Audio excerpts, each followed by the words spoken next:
Break के बाद एक बार फिर से रुक करेंगे यूपी बुलेटिन की ओर, जिसमें बात होगी बांदा की, जहां बाढ़ पीड़ितों के बीच बबेरू विधायक ने राशन सामग्री किट का वितरण किया। देखिए ये रिपोर्ट। लगातार हो रही बारिश से कमासिन क्षेत्र में बाढ़ से प्रभावित इटर्रा गांव वासियों की मदद के लिए विधायक ने बढ़ाया हाथ। बता दें, बबेरू विधानसभा से सपा विधायक विशंबर सिंह यादव ने कमासिन ब्लॉक अंतर्गत इटर्रा गांव पहुंचकर ग्रामीणों से मिलकर बाढ़ के हालात जाने, साथ ही बाढ़ पीड़ितों को राशन सामग्री किट वितरित की है, जिसमें खाने पीने का सामान जैसे आटा, अरहर की दाल, सरसों का तेल, नमक, सोयाबीन की बड़ी, मसाला, आलू आदि की सामग्री किट वितरित की गई। इस दौरान अखिलेश पाल, उदयवीर यादव सहित सैकड़ों ग्रामीण मौजूद। विधायक जी, आप बाढ़ पीड़ित इलाकों का दौरा कर रहे हैं क्या? देखिए, हमारे क्षेत्र में कई दिनों से लगातार बारिश चल रही है और पीछे बारिश हुई है ऊपर पहाड़ों में, इससे बहुत बाढ़ आ गई। कई गांव जलमग्न हो गए हैं। तो आज इटर्रा गांव गए थे। इटर्रा गांव की ज़्यादा शिकायत मिल रही थी कि लोग सड़कों पे छप्पर डाल करके पड़े हुए हैं। स्कूल में और जो भी जगह ऊंची मिलती है वहाँ छप्पर डाल करके पड़े हुए हैं। तो उनको ले जा करके, चूँकि खाने पीने के दिक्कत थी उनके सामने, तो उनको ले जा करके किट बांटी है। हमने राशन की किट बांटी है, इसमें भरपूर मात्रा में सामग्री है। गेहूँ से आटा से लेकर के दाल, आलू और तमाम चीज़ें हैं। सरसों का तेल, तो पूरी किट दी है, जिससे लोग अपना खा पी सकें और आगे जहाँ जिन गाँव में ऐसी दिक्कत है वहाँ जा करके लोगों की मदद करने का काम करेंगे। बांदा से सी न्यूज़ संवाददाता राम कृपाल यादव की रिपोर्ट। बिजनौर में पहाड़ों व मैदानी इलाकों में कई दिनों से हो रही आफत की मूसलाधार बारिश से लोगों का जीना मुहाल हो चला है। देखिए ये रिपोर्ट। पहाड़ों व मैदानी इलाकों में कई दिन से हो रही आफत की मूसलाधार बारिश से लोगों का जीना मुहाल हो चला है। गंगा व नदियों का जलस्तर तेजी से बढ़ने से धामपुर के कई गांव की गलियारों, शहरों में सड़कें तालाब में तब्दील नजर आ रही हैं। और इतना ही नहीं, सामुदायिक स्वास्थ्य केंद्र पर कई फीट पानी जमा होने से सरकारी कीमती दवाएं व उपकरण बारिश के पानी की चपेट में आ गए हैं। ये तस्वीरें हैं धामपुर के अलग अलग जगह की, जहां पर 3 दिन से पहाड़ों व मैदानी इलाकों में हो रही मूसलाधार बारिश से बाढ़ जैसे हालात पैदा हो गए हैं। बारिश के पानी के आगे कच्ची छत हो या फिर पक्के मकान के लिंटर ही क्यों ना हो, जमींदोज हो रहे हैं। मौतों का आंकड़ा आहिस्ता आहिस्ता बढ़ रहा है, साथ ही मुसीबत बढ़ना भी लाजमी है। खेत खलिहान से लेकर सड़कों, घरों में बारिश के पानी ने लोगों को रुलाने पर मजबूर कर दिया है। अगर यूं ही आसमानी आफत की बारिश बरसती रही तो बाढ़ का भयावह विकराल रूप धारण करने में ज़्यादा वक्त नहीं लगेगा। आइए जानते हैं इस विषय में CSC अफजलगढ़ सरकारी चिकित्सक और स्थानीय निवासी का क्या कुछ कहना था। जो 3 दिन से लगातार बारिश हो रही है, क्या क्या दिक्कत आ रही है सामने? दिक्कत क्या है कि जो कैपेसिटी है हमारे नदी नालों की, ड्रेनेज सिस्टम की, उससे ज़्यादा बारिश हो रही है। और पीछे से जो ईकड़ा नाला है वो भी अपने ओवरफ्लो पे है।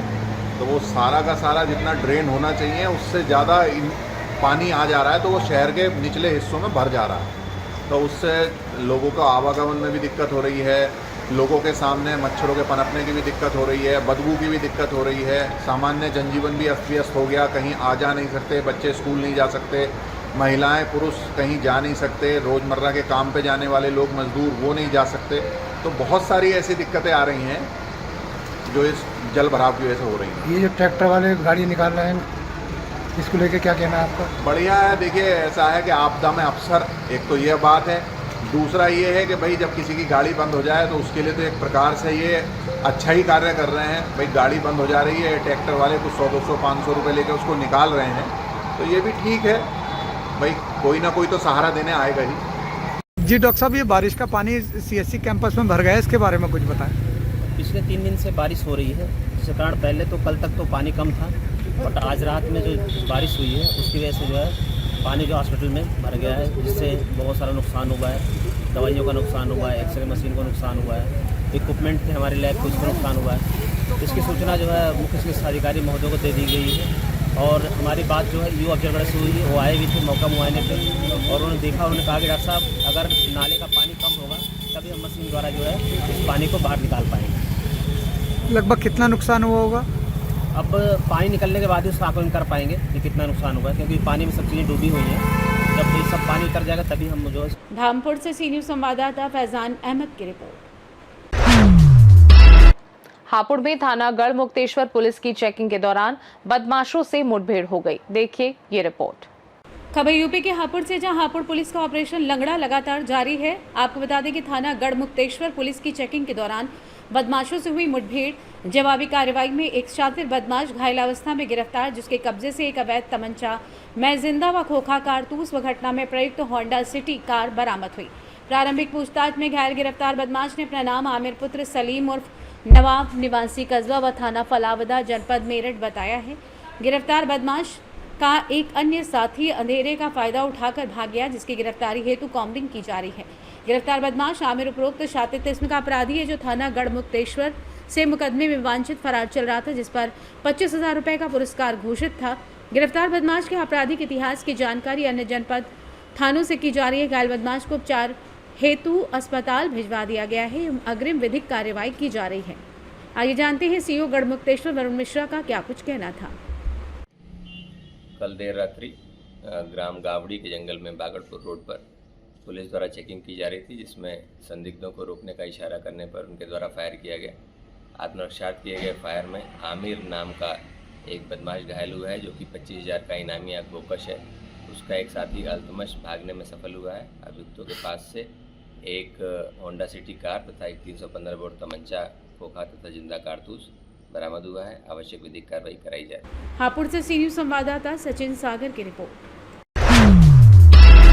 मुरादाबाद में पानी में डूबकर 5 वर्षीय बच्चे की मौत हो गई। देखिए ये रिपोर्ट। बिलारी चंदौसी रोड मोहल्ला हर्षनगर शमशान घाट के निकट रहने वाले नितिन पुत्र प्रेमवीर का बेटा राज उम्र लगभग 5 वर्ष की पानी में डूबने से मौत हो गई।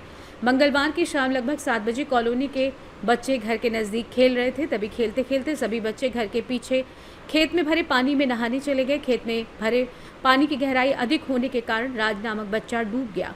पड़ोस में रहने वाले लोगों ने देखकर शोर मचा और बच्चे को बचाने के लिए कूद पड़े। जब तक पड़ोसी बच्चे को बचा पाते तब तक बच्चे की डूबकर मौत हो चुकी थी।